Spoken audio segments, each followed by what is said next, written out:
Live from the news hub here at Desawe Kanda in Accra, this is news at 10 on TV3 and 3FM 92.7.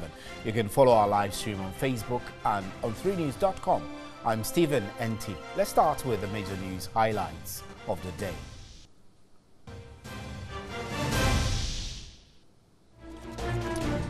President Akufo-Addo has met with leaders of the various political parties in the country to seek their views on some governance-enhancing measures his administration intends to undertake. The three-hour discussion centered on the election of metropolitan, municipal and district chief executives and the creation of new regions.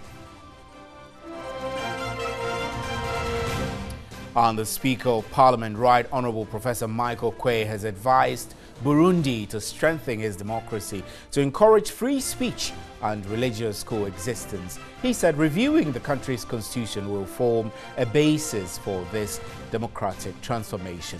The Speaker was receiving the Senate Speaker of the Republic of Burundi, Right Honourable Ndikurio.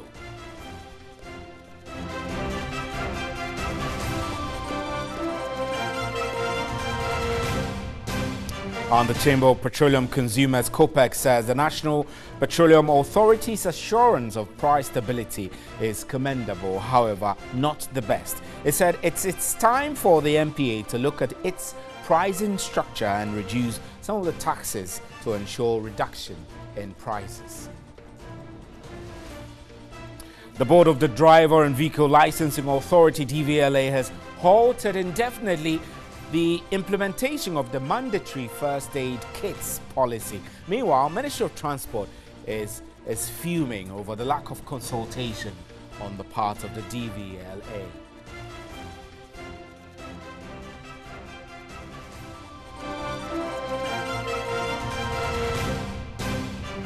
Those were our major news highlights. Remember, we're live on Facebook and 3news.com. You can also hear us on 3FM 92.7. Up next is a big one.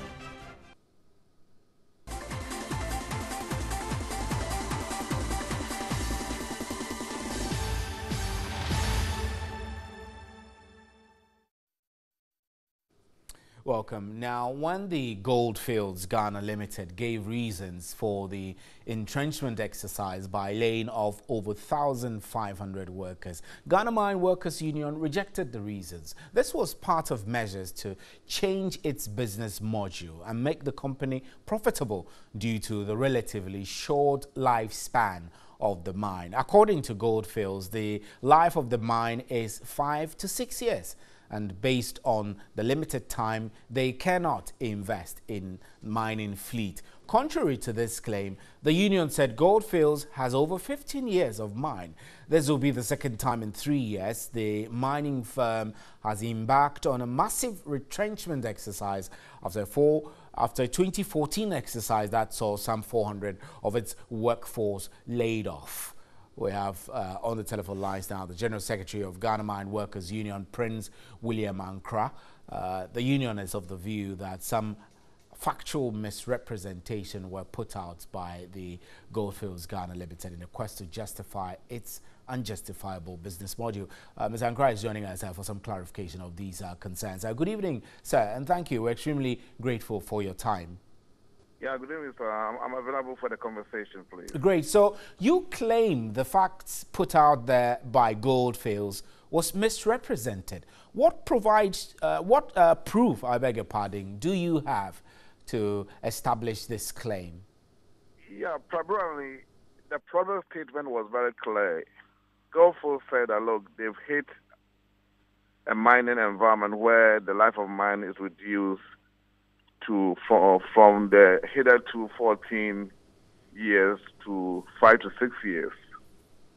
And also there were aged fleet, which means that, well, the equipment that they are using to haul the ore is aged, so it makes it inefficient for them to continue with the owner mining.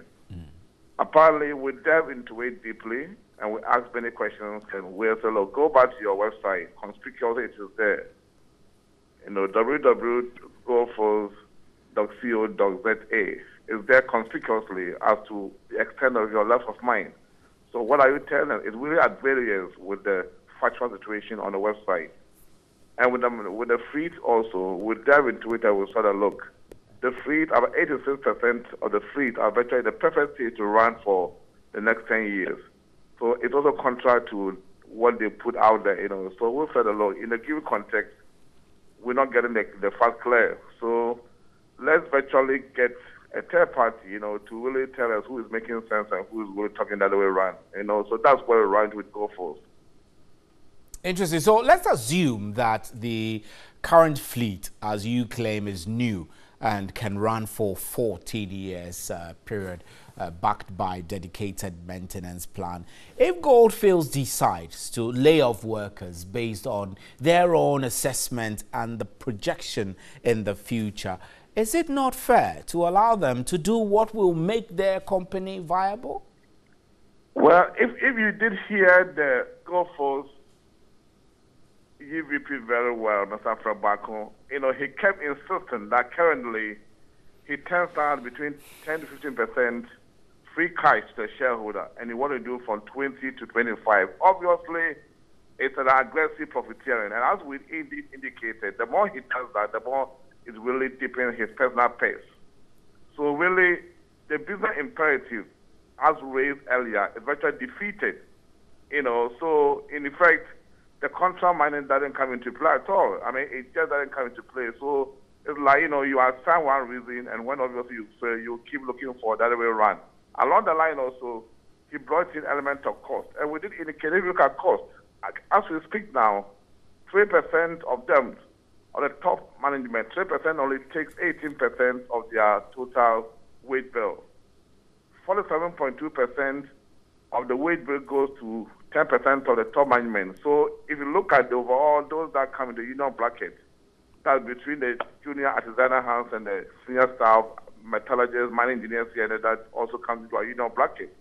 They earn 52% of the total wage bill. So it's skewed towards a handful of management staff. So if there's any cost pressure, it comes from where we need to look at it. So fundamentally, the whole business case for a contract man is flawed. And I think that the majority come clean that, look, we got it wrong. And for that matter, the model that we run makes sense, And government also did allow that, look, we allow some dispensation.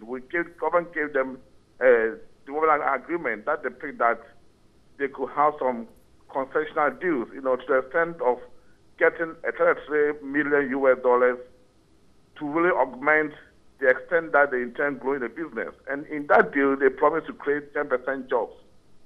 And redundancy will be a turn on the past. So it's like, you want to shortchange the entire nation. And what that's actually wrong. So the GoForce situation for me had no basis. And they might just be honest with themselves that, look, we got it wrong. Let's move on and let's get the production going. Interesting, but one of the reasons Goldfields is giving for the retrenchment is also attributed to what they call your unreasonable wage demands, which is affecting their company. With this demand, which is described as unreasonable, is it fair on your part to stress the company like that? Well, I mean, fact sheet. Again, Mr. Bacon lied strongly there. He lied. 60% is neither here nor there. I can give you figures. As the 4 years in question that he did raise, pay rise was 34%. So what is he talking of? In effect, in all the conversation also, nothing like cost pressures on wage bill were the issues. So as I keep insisting, it's like somebody who has lost from a technical imperative. So now he's struggling to get some reasoning, which indeed is astonishing, because virtually that is neither here nor there. And we negotiate in good faith. We don't tie one's hand to really just allow any level of pay rise, and for that matter, it's indeed unfortunate that, he's talking from that perspective. I think that, the team negotiate in good faith and arrive at a deal that we cannot contain the shocks. And I must assure you that our union is very progressive. We really help many of these enterprises to succeed. Let me share with you, Golden Star Resources, for somewhere last 2 years, hit the storm. Employees had to forgo their back pay from January to December to really help the company to really come out of the doldrums, So we just don't make any unreasonable demand as has been alleged. But, as I see, I can see a kind of struggle, to find a reason to justify that dubious contract mining arrangement. Hence all the excuses here, they are quite fluid. I mean, it doesn't hold water. So what is the union going to do from now? I mean, are you going back? Are you going on to negotiation with Gold Fields, or you're just going to let it be as they lay off the staff? Well, for now we are in court. I mean, we are applying a legal suit, so there's an injunction on us to the entire process. So we're going by the court on the 10th. If along the line they see the basis of our argument that, look, we got it wrong, the argument is flawed, and for that matter, they want to come to the table, why not we'll talk? But for us, we want the entire nation to realize that these multinational conglomerates, let's be mindful that they cannot take us for granted. And as a union, we are too strong to entertain some of the illogical business models. That, in our view, doesn't make sense, but it seeks to line the purse of the EV and better cohorts who are paid in accordance with the extent they can destroy the system. So fundamentally, we'll be ready to talk if they are paid themselves. So tell me what reliefs you are seeking in court now. Well, virtually, as I said, it's a whole ball game, my dear brother. I mean, to the extent that GoFood deceived the Labor Department that we have reached an arrangement and we are refusing to sign the MOU. So, in the process, we're going to win.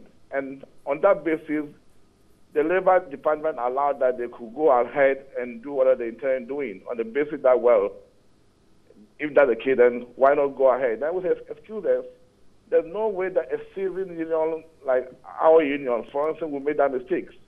We don't reach any agreement. Even the whole process hadn't gone into that stage that an MOU will be put together.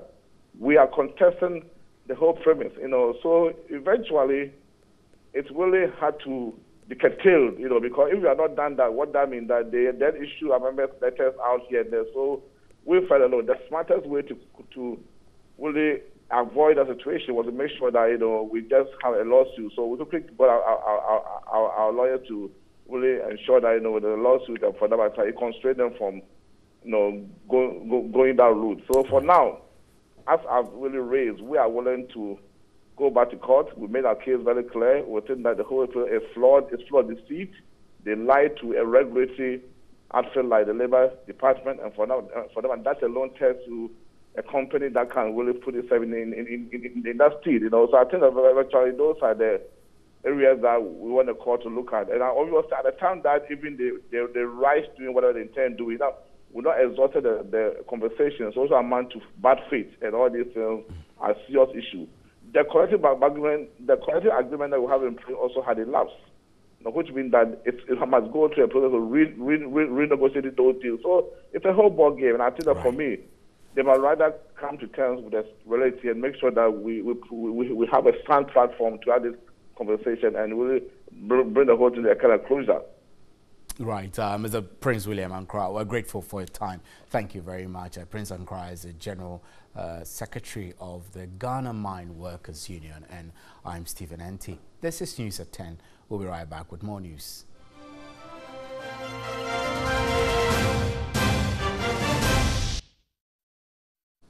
Welcome back. Now, the Board of the Driver and Vehicle Licensing Authority, DVLA, has halted indefinitely the implementation of the mandatory first aid kits policy. Meanwhile, Minister of Transport is fuming over lack of consultation on the part of the DVLA. Deputy Minister Titus Glover has been speaking with TV3's Selim Amenya.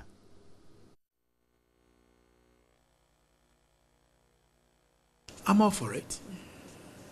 And that is the best they could do, because if you are a board, you need to crack the whip. This is a major decision that has been taken without the approval.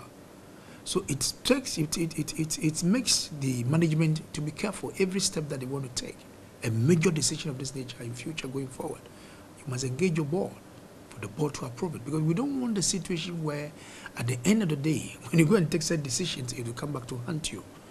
I will not sit in this ministry, not even my minister, for anybody to make our government unpopular, because you are dealing with drivers. These are very sensitive professionals. The life of the public is in their hands. So if they have a major concern, we need to take it on board. We should make them part of it. Engage them. Let them understand. Then they will own it. They say, yes, indeed, we are convinced, we are happy. But if you ambush them, if you don't make them part of this project, and because you think that they are ordinary, drivers, so you can just impose this kits, first aid kits and prices, it's not going to work. I believe that if proper engagement, consultations had been done, the ministry, the board, and the general public will have been the best. And sometimes with the pricing of the whole thing, we need to look at it. But if all these things has not been done, and because you think you have the autonomy, you can do it, you have problems all the time. And drivers as well as vehicle owners in Kumasi, in the Ashanti regional capital, are not happy with the newly introduced mandatory first aid toolkit by the DVLA. Charges for acquiring the kit took effect on Tuesday, affecting both commercial and private vehicles. Vehicle owners, however, want this to be optional. Here's a report by correspondent Benjamin Adu. Under the policy, vehicle owners registering their cars pay additional 120 cedis to obtain the first aid toolkits, but car owners are not enthused at the move. They are raising concerns over the charges and prefer access to the kits be made optional. If someone comes to DVLA and wants to acquire this, there should be an option for that person to get it from the street or get it from DVLA. You don't have to force it on people to buy it from DVLA. The price should be lower than 120 cedis. Our car owners think we are not being truthful to them. For now, it is not clear if the fee will also be charged on renewal of roadworthy certificates. Payment for the first aid toolkit is part of a vehicle registration fees as several vehicles flood the DVLA office in Kumasi. An attempt to speak to the regional licensing officer, Edmund Chewu, proved futile as he was busy working on the registration process. Good news is that the policy has been withdrawn indefinitely. That's the decision by the board you heard earlier. But in spite of public outcry over the collection of television license fees by the Ghana Broadcasting Corporation, many trooped in to the premises of the GBC to register and pay their fees. There is more in the following report. It was a calm atmosphere at the GBC car park when the news team arrived.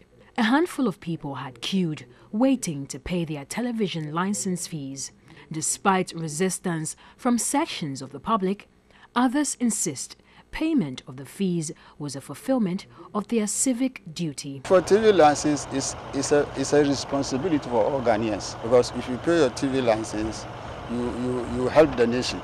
I paid 2016 and I didn't pay 2017. So I came here, I was asked to pay 2017 and 2018 and I did so. Did you pay any penalty? No. The registration and payment process appeared simple and patrons spent an average of 10 minutes to conclude transactions. How was the registration process? Oh, it is very easy and convenient. What I learned, the president came out to say that they've set up a court to prosecute people who default in payment. If they don't do that, Ghanaians are very reluctant to pay. So I think that one will put some fear in them for them to pay. First-time payees have the options of manual registration or dialing *488# to register via mobile. And former Director General of the Ghana Broadcasting Corporation, William Ampim Daako, has slammed MP for Ningo Pram Sam George for what he calls gross irresponsibility. This is after the MP, who is a member of the Communications Committee of Parliament, called for a resistance to the payment of TV licenses to the state broadcaster. Speaking on an Accra-based radio station, the Member of Parliament for Ningo Pram constituency, Sam George, said the Ghana Broadcasting Corporation does not have the right to take such fees from the public. Commenting on the issue on Sunrise Morning Show on 3FM, the former Director General said he would have gone to court over the matter to ensure the MP and musician A+ were jailed for being irresponsible. If I were the Director General of GBC today, people like A+ and Sam George, a member of parliament, Sam George especially, who made the law for GBC to collect this money. You go to a radio station to instigate people not to pay. Like today, he will be the first person to go to court. William Ampim Darko is also calling for a total scrapping of the National Media Commission, NMC. The National Media Commission, I don't think it's an organization which is functioning very well. National Media Commission should do their work to cover all radio and TV stations, all broadcasters. But it seems right now the activities concentrate only on GBC. Whilst calling for the settling up of an independent trust for GBC, the former GBC boss said the National Media Commission has poorly conducted these functions.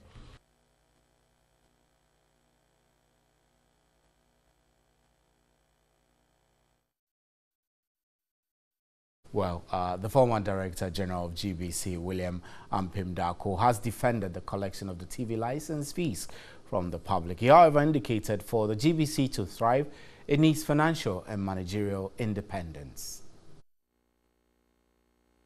The former Director General of the Ghana Broadcasting Corporation, GBC, William Ampim Darko, who stopped the collection of TV license fees in 2008, explained the monies accrued then was inadequate to fund the state broadcaster. The cost of collection was more than the revenue we were getting, so it didn't make any economic sense to continue. And furthermore, there were some fraudulent people in the system who went around with their own printed receipts collecting TV license fees from people. So we decided to announce to the general public that we've abolished the TV license at that time. According to him, he did not push for the repeal of the law then because GBC, led by him, wanted an upward review. We worked with the parliament proposal upon proposals on revising or reviewing up, but Parliament never approved the increase. So we thought it wasn't necessary. So we allowed the law to stay. We were still persisting. In fact, it's been a long struggle. He was of the view GBC's content issue was partly due to lack of resources. I'm looking at money for GBC to buy what they need to perform well. On the National Media Commission, William Ampim Darko was of the view a lot more needs to be done. They've been given some rules in Chapter 12 of our Constitution. And that's how we wrap up with News at 10. Thank you very much for staying. I'm Stephen Anti. On behalf of the crew, good night. There is more news at 3news.com.